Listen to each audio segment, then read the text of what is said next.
All right, kids, Assalamu alaikum. Welcome back to the online class. So, in our previous class, we attempted a past paper question of limited company AH Limited. One of the very basics question of limited company, but a complete question जिसमें income statement और SOC statement of changes in equity SOFP सब चीजें मांग ली थी examiner ने हमसे. Past paper का सवाल आपकी वर्कबुक में मौजूद था. हमें आज की क्लास में दो क्वेश्चन अटैम्प्ट करने हैं. दो सवालों पे हमारा फोकस है. स्टार्ट करते हैं पहले वर्कबुक पे पेज नंबर 83 पे.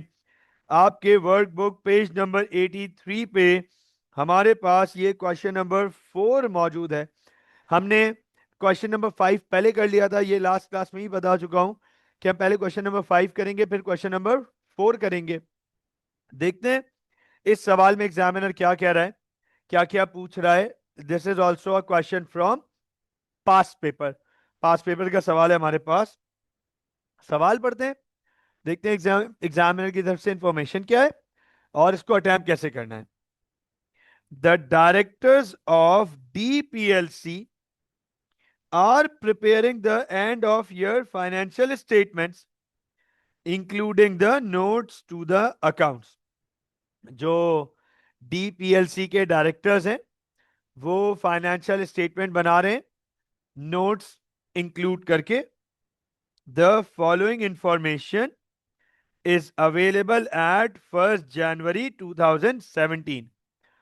1st जनवरी साल के शुरू में, 1st जनवरी साल के शुरू में ये इंफॉर्मेशन अवेलेबल है. ऑर्डिनरी शेयर कैपिटल हर एक शेयर $2 का है. हर एक शेयर $2 का है. इसका मतलब हमें पता चल गया that $2 is the par value. Sir ये जो $2 है ये पार वैल्यू है और शेयर कैपिटल है 2000 20 lakh 2 million 20 lakh 2 million share capital है. नोट कीजिएगा, फोकस कीजिएगा. आपको पता है इससे एक चीज मुझे बहुत आसानी से नजर आ रही है, बिल्कुल बहुत आसानी से एक चीज इधर नजर आ रही है that number of shares 2000 divided by $2. Sir number of shares 1000 हो गए. Number of shares 1000 1 million 1 million number of shares हो गए. 1 मिलियन शेयर्स हो गए. Number of shares, her share $2 की पार वैल्यू रखता है. 2 मिलियन हमारे शेयर कैपिटल हो गया. उसके बाद share premium, share premium 300,000. Revaluation reserve 400,000. General reserve 100,000. Retain earnings 1500,000. तो आप नोट करें हमारे पास इन्होंने ऑर्गेनाइजेशन के पूरी इक्विटी DPLC की हमें बता दी. शेयर प्रीमियम भी है, रिवैल्यूएशन रिजर्व भी है, जनरल रिजर्व भी है, रिटेन अर्निंग्स भी है. साल के शुरू में, eight the start of the year. आगे एग्जामिनर कह रहा है during the year ended 31st December 2017 the following took place. Examiner कह रहा है इस साल के दौरान 1 जनवरी से 31 दिसंबर 2017 तक के दौरान क्या क्या हुआ. On 1 June an interim dividend of 0.20 per ordinary share was paid. मैं साथ साथ वर्किंग करते चले आऊंगा. एग्जामिनर कह रहे हैं 1 जून को एक इंटरिम डिविडेंड पे किया है 0.20 पर ऑर्डिनरी शेयर. तो मैं आपके सामने यहां पे वर्किंग कर लेता हूं. नोट कीजिएगा सर नंबर ऑफ शेयर हमने निकाले 1000 और डिविडेंड पे किया जा रहा है 0.2. सर इसका मतलब $200,000. राइट, बिल्कुल ठीक है उमर. $200,000 का ऑर्डिनरी डिविडेंड और इंटरिम डिविडेंड पे किया गया ऑर्डिनरी शेयर्स होल्डर्स को.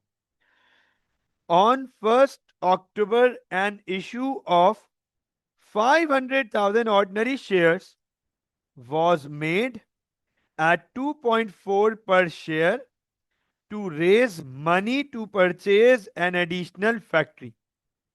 कह रहा है अब 1 October, आप नोट करो, पहले 1 जून फिर 1 October. कह रहा है 1 October को डीपीएलसी ने 5 लाख ऑर्डिनरी शेयर और इशू किए, और वो इशू किए 2.40 की प्राइस पर, मतलब $2 पार वैल्यू और 0.4 प्रीमियम, 0.4 प्रीमियम पे ये शेयर इशू किए गए. मुझे अभी इससे कोई लेना देना नहीं है कि वो क्यों इशू किए गए, वो शायद आगे थ्योरी की बात होगी. To purchase an additional factory, फिलहाल वो हमारे लिए, मेरे लिए फिलहाल इंपॉर्टेंट नहीं है. कंपनी ने शेयर किसी भी चीज के लिए बेचो, हम उससे सवाल नहीं पूछेंगे. 5 लाख ऑर्डिनरी शेयर 2.40 पे. नोट कीजिएगा सर, ये बनता है हमारे पास 12 लाख रुपीस, 12 लाख रुपए. अंडरस्टैंड कीजिएगा, ये बनता है 12 लाख रुपए. लेकिन सर ये जो 12 लाख रुपए हैं, इसमें ऑर्डिनरी इश्यूड शेयर कैपिटल, ये देख लो, इसमें ordinary issued share capital 500,000 into $2 बनता है 10 लाख रुपए का. और बाकी जो शेयर प्रीमियम है 500,000 इंटू 0.4, बाकी 2,200,000 शेयर प्रीमियम बनता है हमारा. तो 12 लाख रुपए की वैल्यू 10 लाख रुपए कैपिटल और 2 लाख रुपए प्रीमियम में चली गई. अब आप नोट करो, आगे एग्जामिनर कह रहा है on 1 November there was a rights issue of 2 shares for every 5 currently held at 2.25. Understand कीजिएगा, अब ये काम हो रहा है 1 November को. भैया ये काम हो रहा है 1 November को. कह रहे 1 November को कंपनी ने हर 5 शेयर्स पर 2 शेयर्स ऑफर कर दिए, हर 5 शेयर्स पे 2 शेयर्स, और ऑफर किए 2.25 पे, मार्केट से कम, पार से ज्यादा. अब आप नोट करना, इस बात को अंडरस्टैंड करना, आपके सामने एक वर्किंग करने जा रहा हूं. साल के शुरू में शेयर्स थे 10 लाख, साल के शुरू में शेयर्स थे 10 लाख, 1 million, 1,000. 1 October को कंपनी ने 5 लाख शेयर्स और ऑफर किए, 5 लाख. वो नए, वो नॉर्मल इशू थे, नॉर्मल इशू. तो अब कंपनी के पास क्या 15 लाख शेयर्स हो गए? क्या कंपनी के पास अब 15 लाख शेयर्स हो गए? क्या 1 November को कंपनी के पास 15 लाख शेयर्स मौजूद हैं? 10 लाख साल के शुरू से और 5 लाख शेयर्स 1 October को. कंपनी के पास अब 15 लाख शेयर्स हैं. ये देख लीजिएगा, फोकस कीजिएगा, 1500,000 कह रहा है जिसके पास 5 शेयर्स हैं उसको 2 शेयर्स ऑफर किए जाएंगे, राइट. जिसके पास 5 शेयर्स हैं उसको 2 शेयर्स ऑफर किए जाएंगे. ठीक हो गया. तो 1500,000 divide by 5 into 2, 1500,000 divide by 5 into 2, shares की तादाद बन गई 600,000. ये देख लो जरा, ओके साइड बेटा, 600,000 हमारे पास नंबर ऑफ शेयर्स हो गए, राइट्स दिए गए, और ये कह रहे हैं कि ये ऑफर किए गए 2.25 पे, 2.25। तो सर मेरी वर्किंग तो फिर से वैसी हो जाएगी कि ordinary issued share capital 600,000 into $2, 12 lakh, 12 lakh 1200,000 क्या कैपिटल हो गया, और बाकी जो प्रीमियम है 600,000 इंटू 0.25 इंटू 0.25, तो सर ये हो जाएगा, इज इट 150,000, 150,000, 150,000, ये शेयर प्रीमियम हो गया हमारे पास। 6 लाख शेयर्स कैसे निकाले, एक दफा वर्किंग सुन लीजिएगा। 6 लाख शेयर्स कैसे निकाले, क्योंकि ये तो दिए ही नहीं है हमें, ये तो कहीं नहीं बताया हमें। सर 6 लाख शेयर्स हमने ऐसे निकाले कि कंपनी ने साल के शुरू में 10 लाख शेयर्स इशू किए हुए थे, 10 लाख। 1 अक्टूबर को कंपनी ने 500,000 ऑर्डिनरी शेयर और इशू किए, तो 10 लाख और 5 लाख हो गए 15 लाख, 15 लाख शेयर।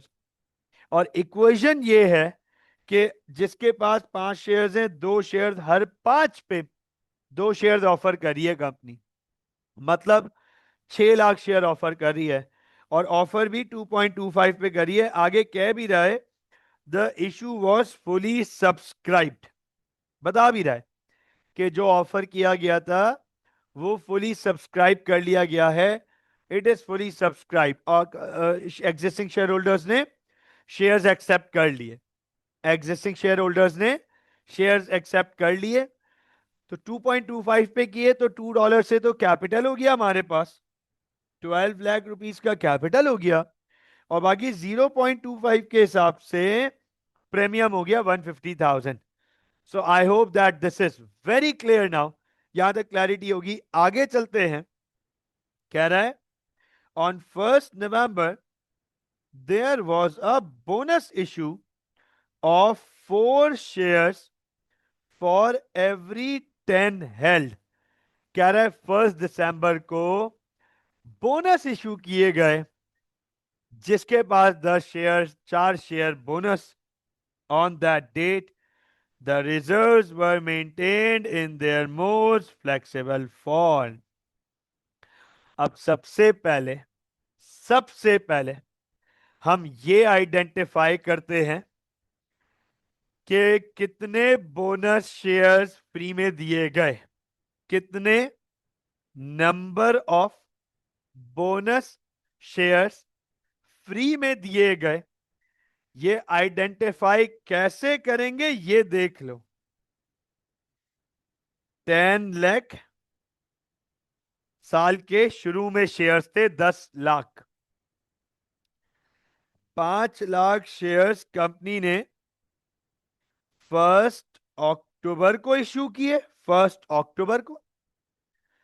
फिर 1 नवंबर को कंपनी ने 6 लाख राइट शेयर इशू किए, राइट शेयर इशू किए। कंपनी का नंबर ऑफ शेयर हो गया 21 lakh, 21 lakh number of shares, 21 lakh number of shares है कंपनी के पास ऑलरेडी। अब वो इन 21 लाख शेयर्स पे बोनस इशू कर रहे हैं। वर्किंग होगी 2100,000, जिसके पास 10 शेयर्स, उसको 4 शेयर्स बोनस दिए जा रहे हैं, जिसके पास 10 शेयर्स उसको 4 शेयर्स बोनस दिए जा रहे हैं। तो सर ये बन गए 8,40,000 शेयर्स। और मैं आपको ये क्लियरली बता दूं, क्लैरिटी के साथ, कि सर हमने ये पढ़ा है कि बोनस शेयर से शेयर कैपिटल बढ़ता है, शेयर कैपिटल, और वो पार वैल्यू पर इशू होता है, वो पार वैल्यू पर इशू होता है। पार वैल्यू है $2। तो सर ये हो गया 1680,000, ये लीजिए, $16,80,000, $16,80,000 के शेयर्स इशू किए जा रहे हैं, बोनस में दिए जा रहे हैं। इसको एडजस्ट करेंगे रिजर्व्स में से, वो करके दिखाता हूं भी थोड़ी देर में। फिर आगे एग्जामिनर कह रहे हैं 31 दिसंबर 2017 finance director informed other directors that, finance director ने बाकी डायरेक्टर्स को इन्फॉर्म किया कि ऑपरेटिंग प्रॉफिट, देखो प्रॉफिट फ्रॉम ऑपरेशंस है ये, प्रॉफिट फ्रॉम ऑपरेशंस जैसे हम कहते हैं ऑपरेटिंग प्रॉफिट, कह रहे हैं कि ऑपरेटिंग प्रॉफिट है 5,20,000, कह रहे हैं ऑपरेटिंग प्रॉफिट है 5,20,000। फिर कह रहे हैं फाइनेंस चार्ज है 64,000 had been paid during the year, साल के दौरान $64,000 का फाइनेंस चार्ज पे किया गया है। The end of year tax liability on profits had been calculated as 93,000।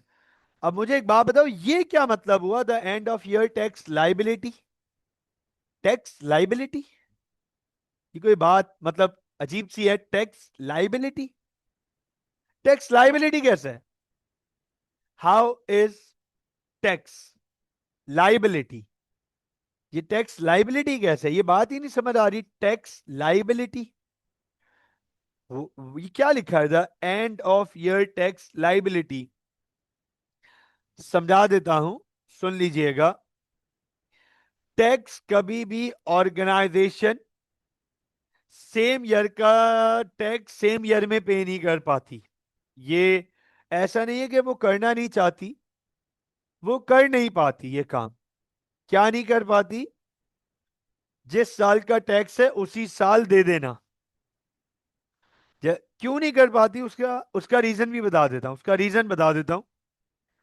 जैसे मिसाल के तौर पे, अब 31 दिसंबर को हमारा ये अकाउंटिंग ईयर क्लोज होगा, 31 दिसंबर को, 31 दिसंबर 2025, एक महीना 24 दिन बाद ये फाइनेंशियल ईयर एंड हो जाएगा। ठीक है, सुन लीजिएगा, इस बात को अंडरस्टैंड कीजिएगा, फोकस कीजिएगा। तो सर एक कंपनी के पास कोई मैजिक वैंड थोड़ी है कि कंपनी ने ये घुमाया आबड़े का डाबड़ा और 31 दिसंबर को ही फाइनेंशियल स्टेटमेंट्स बन के सामने आ गए। नहीं सर, 31 दिसंबर को तो फाइनेंशियल ईयर एंड हुआ है। अब कंपनी के फाइनेंशियल स्टेटमेंट्स बनने का प्रोसेस शुरू होगा। तो सबसे पहले तो सारी एंट्रीज को क्रॉस चेक किया जाएगा, रिव्यू किया जाएगा, डाटा करेक्शन, एंट्री करेक्शंस होंगी, डॉक्यूमेंटेशन कंप्लीट की जाएगी एंट्रीज की। आप एएस में पढ़ते हो business documents, source documents, invoice, debit note, credit note, cheques, receipts, statement of accounts, ऐसे और भी बहुत सारे बिजनेस डॉक्यूमेंट्स हैं आपके एएस के सिलेबस में। तो हम वो चंद 4-5 ही पढ़ते हैं जो ओ लेवल से ही कैरी फॉरवर्ड होता है हमारे पास। तो सर वो डॉक्यूमेंटेशन कंप्लीट की जाती है, डॉक्यूमेंटेशन के थ्रू एंट्रीज को क्रॉस चेक किया जाता है, उसके बाद फाइनेंशियल स्टेटमेंट बनाने की तैयारी शुरू होती है। फाइनेंशियल स्टेटमेंट बनने में टाइम लगता है, दो ये सारी चीजों में कंपनी को 2.5-3 महीने आराम से लग जाते हैं। और बड़ी कंपनी होगी, जितनी बड़ी वैल्यूएशन होगी उतनी ज्यादा रिकंसिलिएशन चाहिए होगी, उतने ज्यादा करेक्शंस चाहिए होंगी वैल्यूज की। तो सर आप समझ लो कि एक नॉर्मल कंपनी को 2.5 से 3 महीने चाहिए होते हैं अपने फाइनेंशियल स्टेटमेंट्स प्रिपेयर करने में। इसका मतलब दिसंबर में अगर किसी का साल एंड हो रहा है तो उसके स्टेटमेंट्स बनेंगे मार्च में कहीं जाके। अब जब मार्च में वो स्टेटमेंट्स बनेंगे तो हो सकता है, ये भी तो पॉसिबिलिटी है कि स्टेटमेंट बनाने का फर्स्ट अटेम्प्ट फेल हो जाए और सस्पेंस आ जाए सामने, सस्पेंस। तो फिर ऑर्गेनाइजेशन वो इंटरनल ऑडिटर्स को एक्टिव करता है और इंटरनली ऑडिट कराता है कि देखो यार क्या गड़बड़ हो गई, क्यों गड़बड़ हो गई, चेक करो जरा। फिर एनुअल जनरल मीटिंग में डिस्क्लोज करता है कि हमने इस साल ये कमाया, ये हुआ, ये रही फाइनेंशियल स्टेटमेंट्स। फिर जाके गवर्नमेंट को टैक्स सबमिट करता है कि हमने इतना कमाया, ये डिस्क्लोज कर दिया हमने। तो टेक्निकली जो टैक्स बैंक, जो टैक्स कंपनी जून में, मई में, अप्रैल में, जून, जुलाई, अगस्त कंसिडर कर लो, जो टैक्स 2026 में हम अप्रैल में, मई में या जून में गवर्नमेंट को दे रहे हैं, वो टैक्स तो एक्चुअली 2025 का है, फिस्कल ईयर 2025 का है। हमेशा टैक्स बाद में सबमिट होता है, हमेशा टैक्स टैक्स हमेशा बाद में सबमिट होता है। तो इसलिए टैक्स को लाइबिलिटी ट्रीट किया जाता है कि ये टैक्स ड्यू हो गया है, आपने अभी तक पे नहीं किया। ऐसी ऑर्गेनाइजेशन भी होती होंगी जो एडवांस टैक्सेशन करती होंगी, एडवांस टैक्सेशन भी होते होंगे, लेकिन हमारे सिलेबस में एडवांस टैक्सेशन का कोई कॉन्सेप्ट नहीं है। हमारे सिलेबस में टैक्स इज अ लाइबिलिटी, जो कि मेजॉरिटी ऑर्गेनाइजेशंस के लिए प्रैक्टिकल है, 100% प्रैक्टिकल। अब आगे बात करते हैं। आगे कह रहे हैं there had been a transfer to the general reserve of 47,000। कह रहे हैं अमाउंट जनरल रिजर्व में भी ट्रांसफर की है 47,000 की। और फिर कह रहा है अ फाइनल डिविडेंड ऑफ 0.10 पर ordinary share had been proposed. ये फाइनल डिविडेंड सिर्फ प्रपोज किया गया है, ये फाइनल डिविडेंड सिर्फ प्रपोज किया गया है। और हमने ये पढ़ा है कि प्रपोज डिविडेंड कहीं रिकॉर्ड नहीं होता, इसको सिर्फ और सिर्फ नोट्स में डिस्क्लोज करेंगे। अब आप नोट करो, आपसे एग्जामिनर दो चीजें यहां मांग रहा है। कह रहा है state 3 uses of the notes to the accounts within the financial statements. मैं सब चीजों से पहले यहां एक वर्ड हाईलाइट कर रहा हूं, ये वर्ड लिखा हुआ है स्टेट। स्टेट आपने एक्सप्लेन नहीं करना। अब आपने यहां एक्सप्लेन नहीं करना, सिर्फ स्टेट करना है। स्टेट आपने सिर्फ बताना है। तीन यूजेस, तीन यूजेस। तो नोट्स के तीन यूजेस हमने तो वैसे ही चार पढ़े थे, तीन बता देते हैं। प्रपोज डिविडेंड की डिटेल्स आती हैं, प्रपोज डिविडेंड की detail, statement of changes in equity and details regarding the accounting policies. हो गई तीन चीज, तीन यूजेस बता दिए। तीन यूजेस मांगे थे हमसे, हमने तीन यूजेस बता दिए। अच्छा, meant and state, in mean and state, mean क्या होता है? Can you clarify the difference in mean and state? Mean क्या sir? Mean, mean three uses क्या होगा? स्टेट तो हो गया, स्टेट के अलावा एक्सप्लेन होता है। हाँ, what is meant by state? State का मतलब सिर्फ लिखना, सिर्फ लिखना। स्टेट का मतलब सिर्फ ये बताना, उसकी एक्सप्लेनेशन की जरूरत नहीं है। जैसे हम इधर बताएंगे proposed dividends, information on proposed dividend, number one. Number two, statement of changes in equity. Number three, accounting details about accounting policies and estimates. Done. अब अगर यहां लिखा हुआ होता explain, तो फिर आपको उनको डिफाइन भी बताना भी पड़ता कि एक्सप्लेन में आप बताते number one, dividend details of dividend propose, as dividend proposed they are not paid yet, they are just announcement, so they are not recorded in financial statement but shown in notes. तो आप बताओ, उसको explain करना है। Explain और state में ये फर्क है।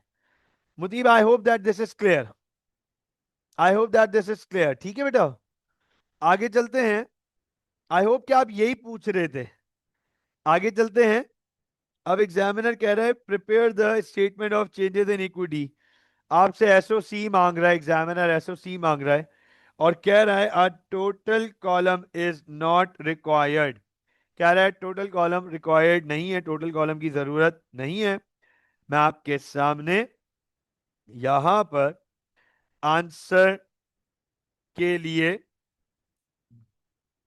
वर्कशीट ओपन कर रहा हूं। This is page number 83 of your workbook.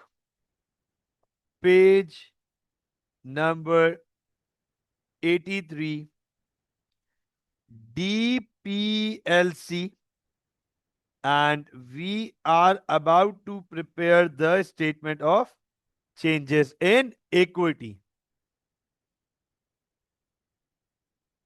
अच्छा, what is meant by the term में तो आपको स्ट्रेट फॉरवर्ड लिखना होता है बेटा, उसमें आपको बहुत ज्यादा एक्सप्लेनेशन की जरूरत नहीं है। एक्सप्लेन में एक्सप्लेनेशन ज्यादा होगी, what is meant by the term में आप सिर्फ स्टेट से ज्यादा और एक्सप्लेनेशन से कम बताएंगे। ठीक है बेटा। Now we have first of all, सबसे पहले ऑर्डिनरी इशूड शेयर कैपिटल। हमारे पास सबसे पहले ऑर्डिनरी इशूड शेयर कैपिटल है, ये देखते जाइएगा। ऑर्डिनरी इशू, हालांकि इन्होंने सिर्फ ऑर्डिनरी शेयर कैपिटल लिखा है, मैंने आपको बताया कि ये इशूड शेयर कैपिटल होता है। इसके बाद शेयर प्रीमियम है हमारे पास, देखते जाइएगा, शेयर प्रीमियम।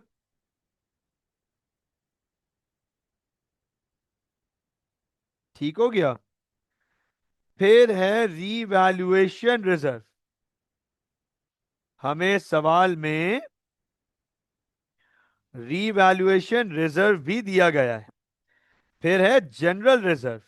फिर है जनरल रिजर्व।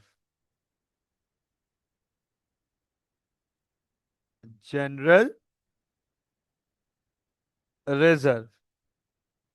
और सर फिर है हमारे पास रिटेन्ड अर्निंग्स, देख लीजिएगा। फिर है हमारे पास रिटेन्ड अर्निंग्स। अच्छा, रिटेन्ड अर्निंग्स बोलो या रिटेन्ड प्रॉफिट्स बोलो, एक ही बात है।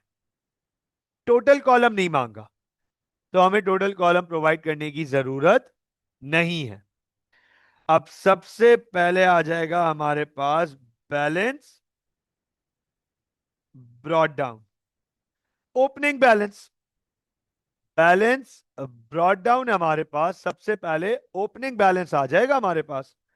तो सर सवाल में हमें ऑर्डिनरी शेयर कैपिटल दिया गया था 2 मिलियन का, 20 लाख का।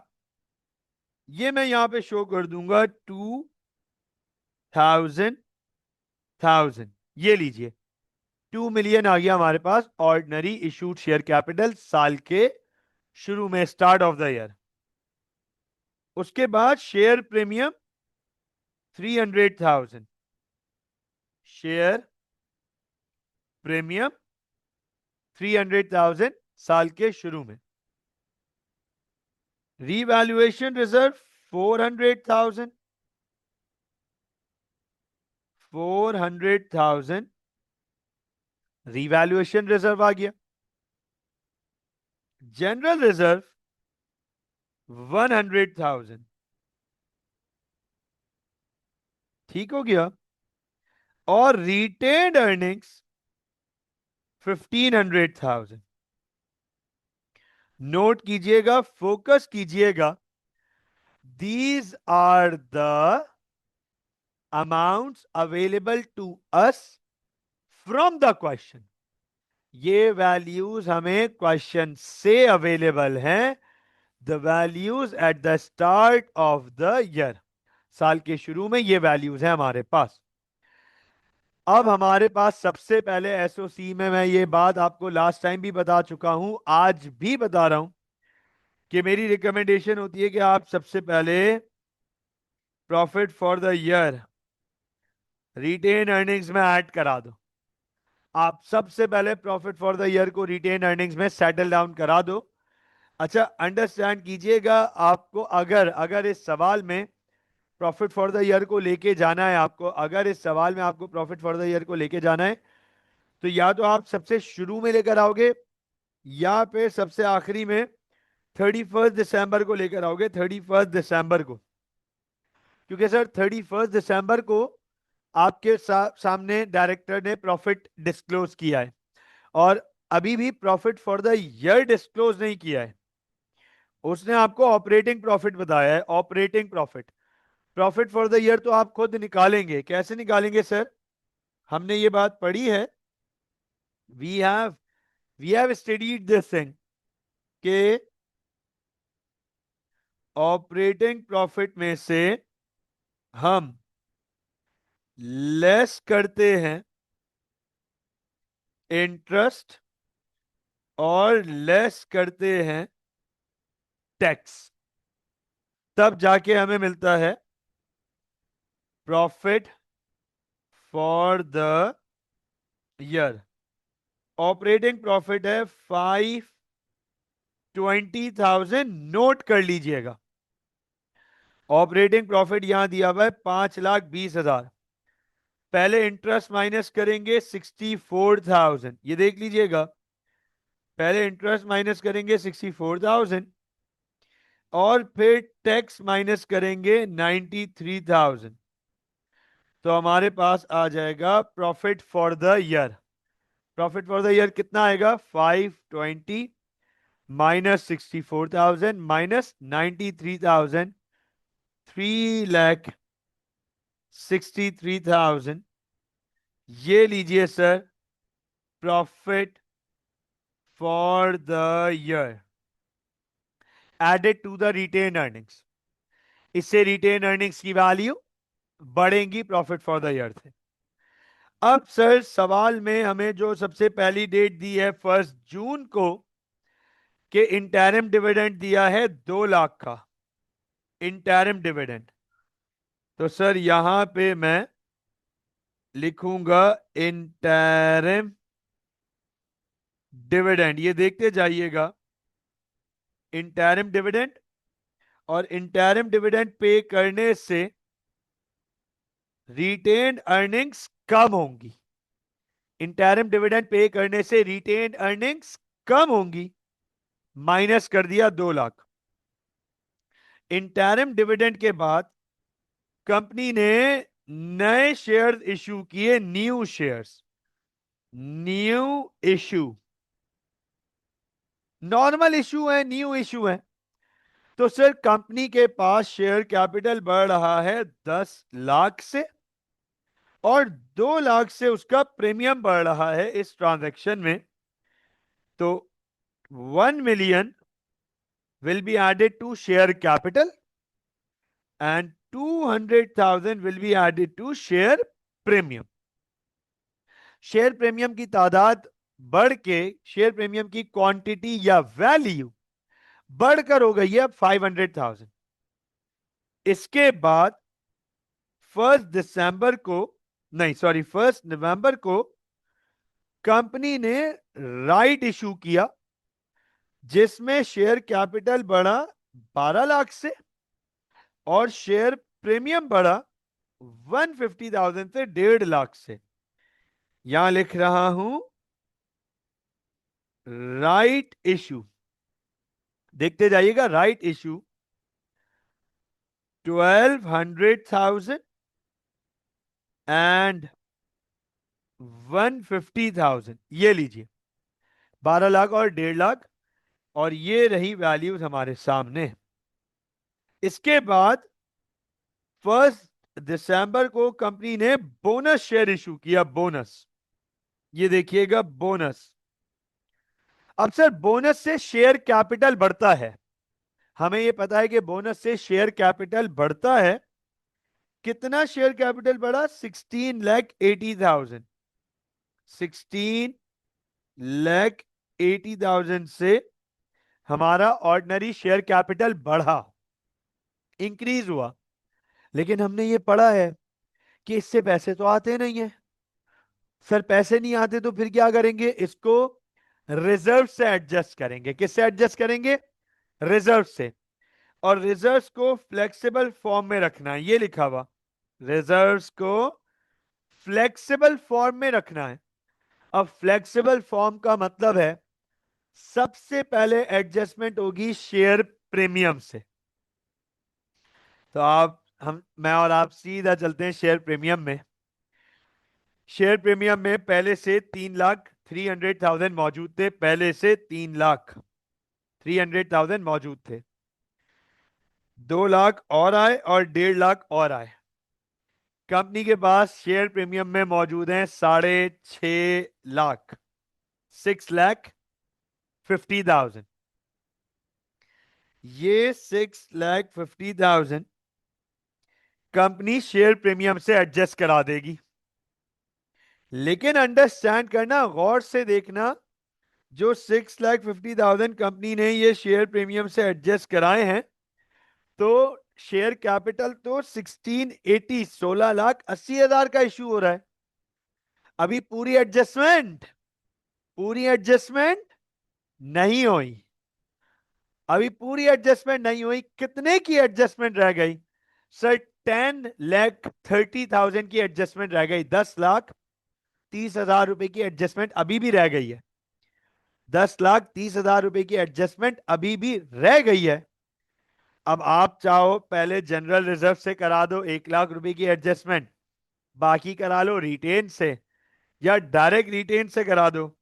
तो सर रिटेन से एडजस्टमेंट होगी 10,30,000 की, 10,30,000 की एडजस्टमेंट रिटेन से हो जाएगी। अब आप देखो 6,50,000 प्लस 10,30,000, तो आप नोट कीजिएगा सर 16,80,000, 16,80,000 रुपए, ये बोनस की एडजस्टमेंट। मुझे बताएं हमजा, मुतीब, उमर, साइद, शायान, बताएं क्या बोनस इशू एडजस्ट हो गए हमारे?